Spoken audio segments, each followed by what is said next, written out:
An isolated thunderstorm that dropped an incredible amount of water right in the river that I find my largest gold nuggets. A man from a tiny town in Tasmania just pulled over 70 g of pure alluvial gold from a single river worth more than $15,000 at today's prices using nothing but a snorkel, a plastic bottle, and a stick. No machinery, no mining lease, no crew. Just one man chest deep in freezing water, sucking gold nuggets out of bedrock cracks that have not been touched by another human being in over 100 years. We're gold snipers and adventurers from the island of Tasmania. We're currently on day 3 of a 5-day adventure revisiting an old gold field that has been abandoned from society for over 150 years. His name is Levi Triffitt. And that 70 g haul was not even his biggest find. After 6 years of returning to the same remote Tasmanian river, Levi finally struck what he calls the mother lode, a deposit so rich it changed everything he thought he knew about gold prospecting on this island. But the reason he was out there in the first place, alone, miles from anyone, season after season, is a story that cuts much deeper than gold. Because Levi was not just prospecting, he was trying to survive the worst loss of his life, the death of his brother. This is the full story of the Tassie boys and their massive gold discovery.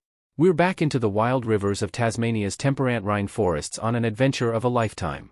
I'll be spending 3 days along the banks of a remote river camped up looking for gold. My goal for this trip is to return to a super-rich gold deposit of fine gold for 2 days where it all began. Before there was gold, there were motorbikes.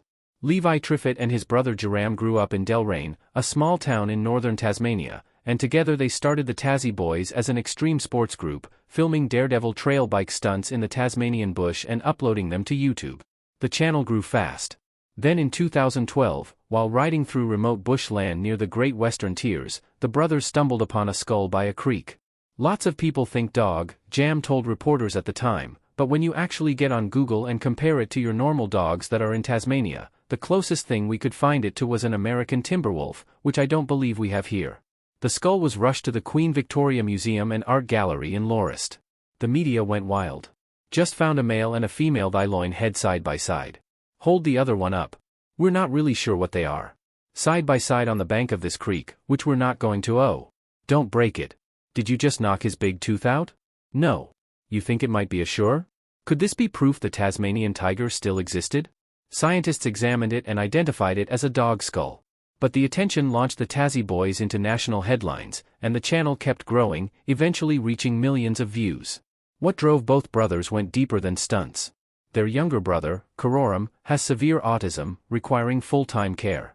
Their mother, Deidre, fought for years to establish proper autism services in Tasmania, eventually relocating the entire family to Canada so Karoram could attend a specialized school, then lobbying the Tasmanian government until they committed $225,000 to create Giant Steps Tasmania in 1995. The Tassie Boys performed stunts to raise awareness for autism in 2013. From the beginning, adventure and purpose were inseparable for this family. Somewhere along the way, Levi's interest shifted from stunts to what was hiding beneath his feet. Tasmania sits on some of the richest alluvial gold deposits in Australia, and most people have no idea. Gold was first discovered on the island in the 18th century with major production from areas like Beaconsfield, Mathanina, and the remote western rivers. The Northeast alone recorded over 288 kilograms of alluvial gold production from the Mangana area during the colonial era. But the terrain is savage. Dense temperate rainforest, rivers that drop to near freezing temperatures even in summer, and bush so thick that one of the major problems in finding gold in Tasmania has always been the sheer difficulty of simply getting to the rivers in the first place. Dense vegetation makes metal detecting almost useless in many areas. Unlike mainland Australia, where open ground gives prospectors room to swing a detector, when the accessible gold ran out in the early 20th century, most miners simply packed up and left. Entire gold fields were abandoned and swallowed by wilderness. Rivers that had produced ounces of gold sat untouched for 100 years or more, slowly accumulating new deposits with every flood cycle. Levi started picking for gemstones first, exploring rivers and creeks close to home, but it did not take long before gold took over completely. He studied old geological surveys published by Mineral Resources Tasmania, pored over mining history records, and taught himself a technique called sniping. Sniping is about as raw as gold prospecting gets. You put on a wetsuit, a mask, and a snorkel, wade into a river, stick your face underwater, and use a small plastic snuffer bottle and a crevicing tool to suck gold out of the cracks and natural traps in the bedrock. There is no machinery involved, no pumps, no dredges, no sleaze boxes, just your eyes, your hands, and your ability to read the river.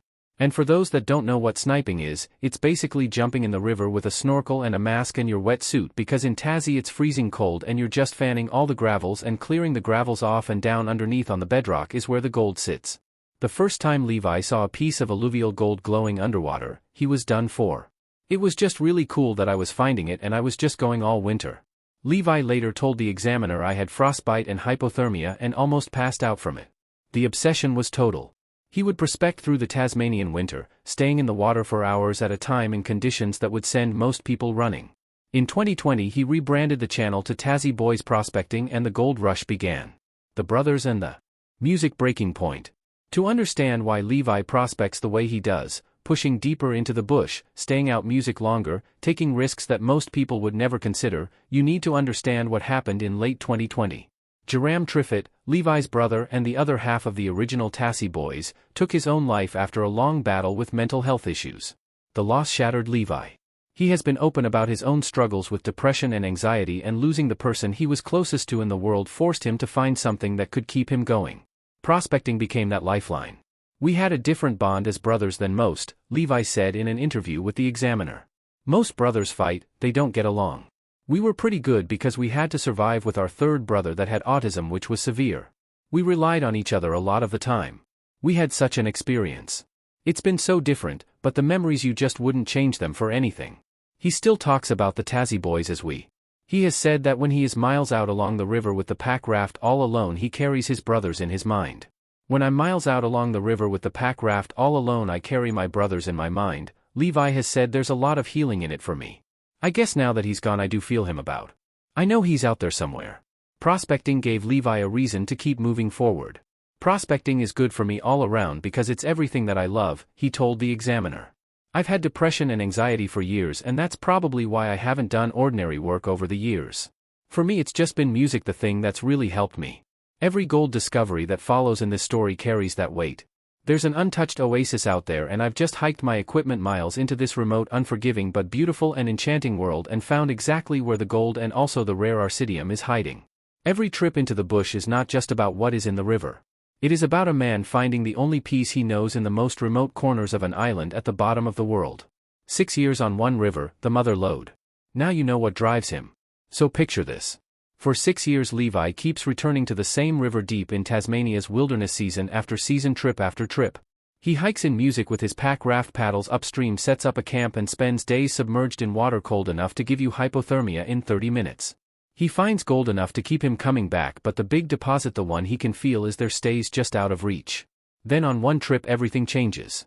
Levi paddles his pack raft upstream, the forest pressing in from both sides, the only sound the rush of water over rock. He pulls on his mask, slides into the river, and the cold hits him like a wall. He starts working a section of bedrock he has crevices before jamming his tool into cracks, suctioning with his snuffer bottle. Then his hand stops. There is gold sitting in the crack, not a speck, a nugget. He sucks it up and moves to the next crevice, more gold, and the next more again. His snuffer bottle fills fast, too fast. He pulls out nugget after nugget, chunky pieces of alluvial gold sitting in traps that seem to have no end. I've been gold prospecting on this river for over 6 years now, and just when I thought things were slowing down, I unearthed a record-breaking gold nugget. When he finally climbs out and tips his collection into the pan, the weight of it shocks him. This is not a good day, this is not even a great season, this is the mother lode, more gold than he has ever pulled from this river in a single session. After 6 years of obsessive searching, the river has finally given up its biggest secret. "I thought I'd done a pretty good job of this spot when I left it," Levi said, "but just goes to show if you keep continuing on and put the time in, there's more to be found." The video documenting this discovery became one of the most watched episodes on Tassie Boys Prospecting, with the Motherlode series alone pulling nearly 3 million views in just 2 months. It was not just the gold that gripped people, it was the 6-year story behind it, the stubbornness, the loneliness, the refusal to quit on a river when every logical part of you says to move on. The discoveries that built a legend. The mother lode was the breakthrough, but Levi's career is built on a series of discoveries that escalated in size and significance, each one pushing deeper into ground that no modern prospector, and sometimes no prospector at all, had ever worked. The first was what nature handed him after a brutal summer storm. Heavy flash flooding hammered one of Levi's prospecting areas for days, turning the river into a churning brown torrent that ripped trees from the banks and hurled boulders downstream like marbles. I noticed there's been a massive flood since we were here last. A spot that I used to have to climb over a log jam that was all open. Hopefully some gravels have been shifted and it might open up some fresh bedrock. When the waters finally drop, Levi makes his way back. He scrambles down the bank and the river he thought he knew is gone. The landscape looks like it has been hit by a bomb. Boulders the size of cars sit in places they have never been. Gravel bars have been stripped to bare rock. Fresh bedrock gleams in the sunlight where meters of sediment used to be. He pulls on his mask and drops into the current. The water is still murky, still angry, but within minutes he sees it. Gold scattered across cracks and shelves. Music that was sealed shut for potentially thousands of years now ripped open by the force of the flood. By the time he cleans up, he has recovered nearly an ounce, roughly 27 g worth, approximately $6,000 at today's gold prices. One storm did the work of heavy mining equipment, stripping away centuries of overburden in a single night, and Levi was the first person there to capitalize. This is one of the fascinating realities of alluvial gold prospecting in Tasmania. The gold in these rivers has been concentrating in bedrock cracks and natural traps for thousands of years. Every flood event reshuffles the deck. Water strips sediment from one area and dumps it in another, rolling gold downstream until it gets caught in a crack, a pothole, or a false bedrock shelf. A single major storm can turn a spot that produced nothing for years into a gold-bearing bonanza overnight, and Levi, because he knows his rivers better than anyone, is always one of the first to get back in the water when the flood recedes. Then came the discovery that even Levi struggles to explain.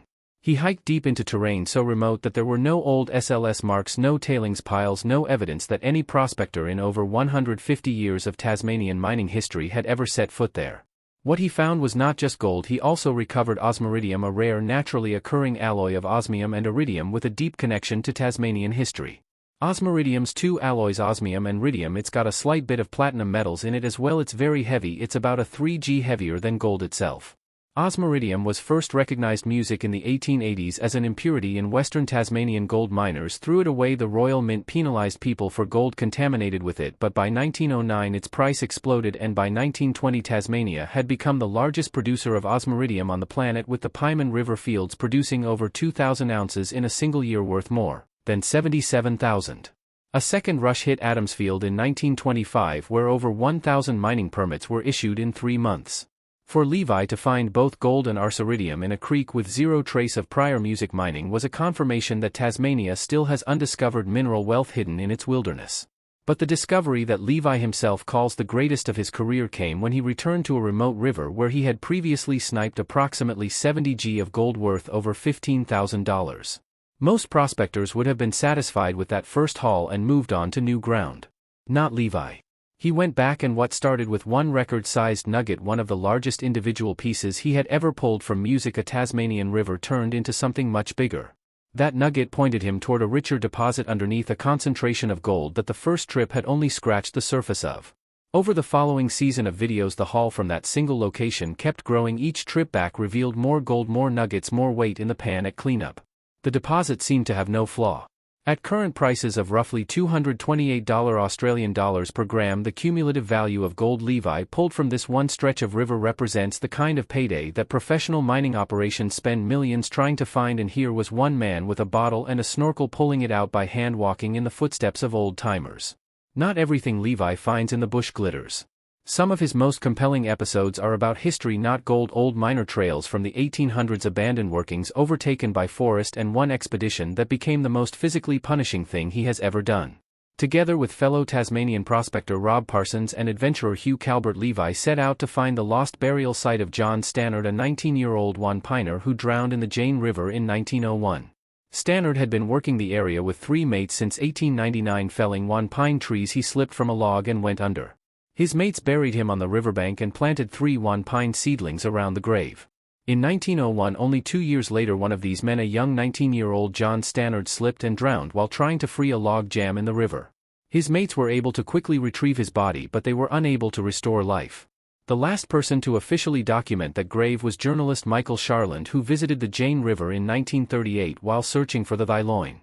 After that, the area became known as the Forgotten Goldfields, and the jungle took everything back. The first attempt to find the grave nearly broke the team. The first trip at music just wrecked us, Rob Parsons told the Examiner. We went so hard from sunrise to sunset we all basically staggered out of there. I crawled most of the way, my right leg was ruined, my knee wouldn't bend, I couldn't lift it, so I was dragging it over stumps. They had walked 24 kilometers in a single day through some of the densest bush in Australia. They came back months later. This time they used pack rafts to travel the rivers and save their legs. Calbert had to pull out on day 1 with injuries. Then Levi's raft burst mid-river, dumping him into the freezing current. The weather turned rain hammered down through the canopy. They were soaked cold, exhausted and seriously considering turning back, but they pushed on. Day 4 they have already searched everywhere they thought the grave could be. They are on their way out. Spirits crushed, packs heavy, legs wrecked and then half hidden under a thick blanket of moss, tree roots and over a century of forest growth. They see it. The grave sits under a blanket of moss and tree roots. 3 pines now over 120 years old still stand around it. When we got there, and we did find it, Levi said, there was still 3 Hans. They would be 120 years old, and the back plate of the headstone was still there and part of one of the crosscut saw blades was sticking out of the ground. It's gone, the headstone gone, but the main piece is still there and the crosscut saw is there. Dude, we did it. It was insane. Rob Parsons added, because we had already searched the whole area. We were on our way out. We had given up. They had rediscovered a piece of Tasmanian history that had been lost for nearly 90 years, hidden under the relentless growth of one of the most impenetrable forests on the continent. No GPS coordinates, no trail markers, just 3 determined men, 2 busted legs, a burst raft, and the kind of obsessive refusal to quit that defines everything Levi does. It's the most beautiful place in some respects, Levi said, but it's very unforgiving because it's hard to navigate through the river and what gold really means. Today Tassie boys prospecting is Levi Triffitt's full-time job. The channel has grown from those early motorbike stunt videos to a prospecting phenomenon with tens of thousands of subscribers, over 11 million total views, 51,000 followers on Instagram, and individual video series that pull millions of views in weeks. He runs a Patreon community where he shares prospecting techniques, gives away gold to subscribers, and teaches people how to navigate the Tasmanian bush. He sells merchandise through his own store, and under a quirk of Tasmanian law dating to 1995, technically none of the gold he finds belongs to him. A prospecting license does not grant ownership of minerals, meaning all his discoveries technically belong to the Crown, a rule unique to Tasmania that no other Australian state enforces. But the gold was never really the point. Levi has said that prospecting saved him, that the rivers and the wilderness gave him a place to grieve, a place to heal, and a reason to keep pushing when everything else fell apart. He has been open about struggling with depression and anxiety for years. He has admitted to pushing his body past safe limits, risking frostbite and hypothermia in pursuit of gold during Tasmanian winters. And through all of it he has kept the camera rolling, sharing every triumph and every music setback with an audience that has grown to care about much more than what is sitting in the bottom of his pan. Somewhere right now on a river that does not appear on most maps, in a stretch of Tasmanian wilderness where the nearest road is a full day's hike away, there is a man in a wet suit with his face underwater, scanning cracks in the bedrock for the glint of something ancient.